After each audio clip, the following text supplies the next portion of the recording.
The line between good and evil runs through every human heart. Let's take Macbeth, right? Ambitious dude, for sure. But he's also easily manipulated, racked with guilt, haunted by what he's done. Or Richard III. Cunning, yes, but also deformed and deeply insecure. It's all tied together. And then there's Iago. Talk about a master manipulator with some seriously murky motives. We'll get to him. Oh, Iago. He's a whole other level of fascinating. But think about it this way. Shakespeare's villains. They're jealous, ambitious, resentful. We've all felt those things, right? It's like uncomfortably human. And what's even wilder is how Shakespeare's approach to villainy actually changes over his career. Early on, think Aaron the Moor from Titus Andronicus, almost comically evil. A lot of scholars think that over-the-top style came from Christopher Marlowe. Marlowe loved him some theatrical villains. But even in Richard III, which is early Shakespeare, there are hints of something more. Richard's Act 5 soliloquy. Haunted by ghosts, racked with guilt. He's not just a villain anymore, he's a guy wrestling with the consequences. Okay, I see it. He's humanized. Exactly. That's Shakespeare leveling up, going beyond Marlowe, layering his villains. And that paves the way for the complex, morally ambiguous antagonists he becomes known for. So he starts with inspiration, then finds his own style, more psychological. Precisely. It's the internal conflicts that make his later villains so compelling. And speaking of compelling, let's talk Othello, specifically Iago. Now, there's a character study in manipulation. What always struck me about Othello is how personal it feels. Compared to the massive scope of Hamlet or Lear, it's focused, laser sharp on the destruction of this one marriage. And yet it's one of Shakespeare's most gut-wrenching tragedies, right? Totally. Love, betrayal, jealousy. And at the heart of it all, Iago, pulling the strings. Talk about an entrance from his very first line, "I am not what I am," chills, right?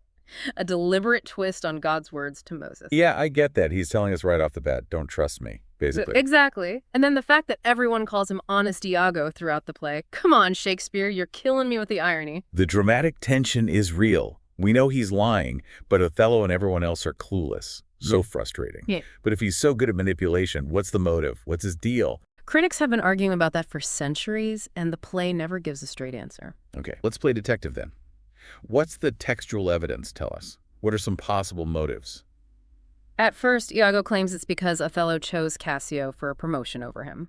Professional jealousy. But let's be real, that's weak sauce for the level of destruction he unleashes. He drops that pretty quickly, too, like he's just trying things on for size. Exactly. Almost like he's trying to convince himself as much as anyone else.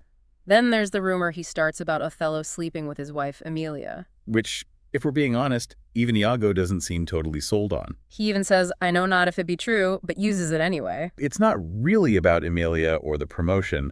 This is starting to feel more like the joy of the game itself. Power, control, the thrill of the con. There's even a theory, a pretty popular one, that Iago's driven by repressed homosexuality.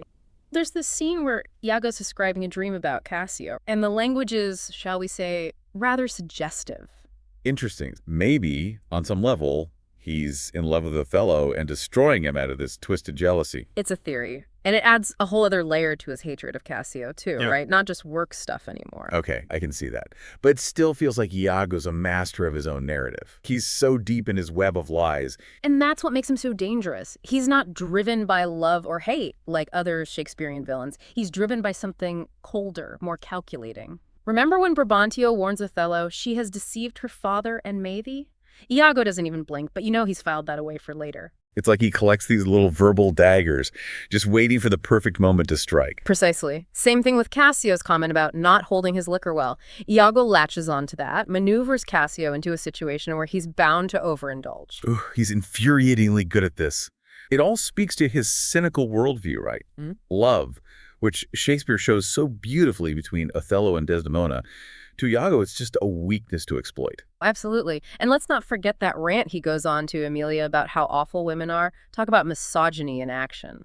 Do you think that's just Iago being a jerk, or is Shakespeare reflecting a broader societal view of women back then? It's important to remember the context, right? Shakespeare's time. Women were often seen as property, lesser than men. True, but then he writes Portia, disguising herself as a man to argue law, or Beatrice with her razor-sharp wit. Even Emilia, here in Othello, eventually exposes Iago's lies. Exactly. While Iago's words reflect the sexism of the time, Shakespeare gives us a more nuanced view through his female characters. It's not about excusing Iago's misogyny, but about understanding how societal forces shape a character. Just like how Iago manipulates people into questioning what they see and hear.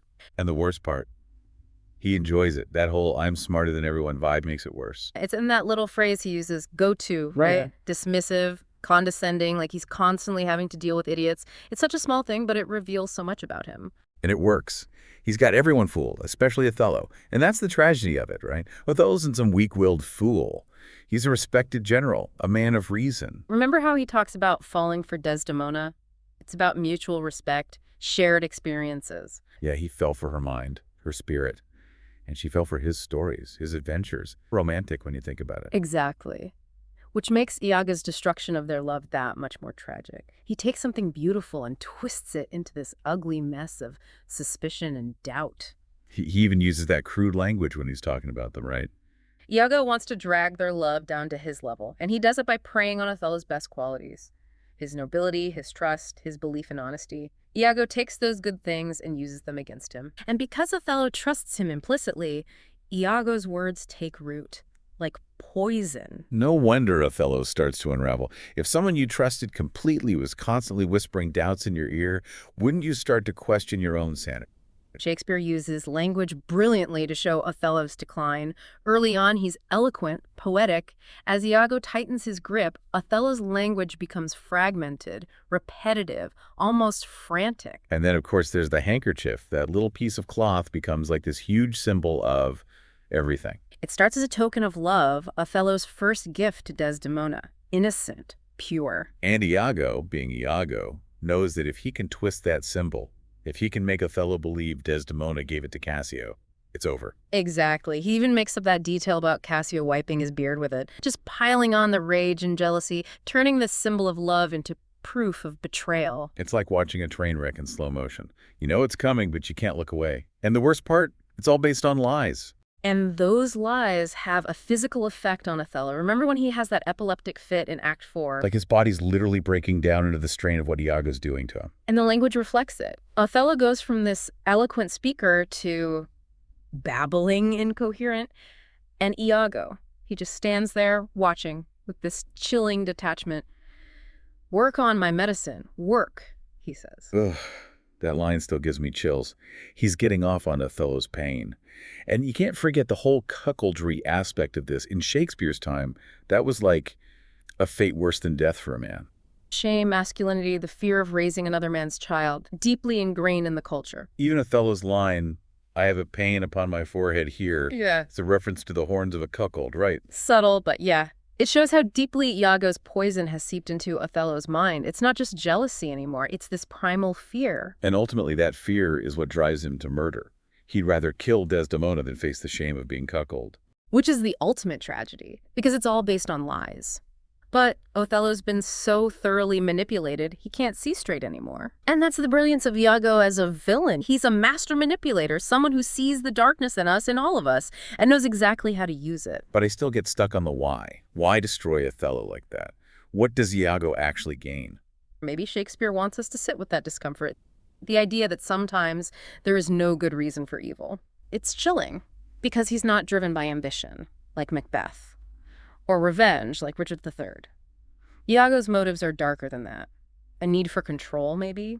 A fascination with seeing how far he can push people. Like you said earlier, the thrill of the con.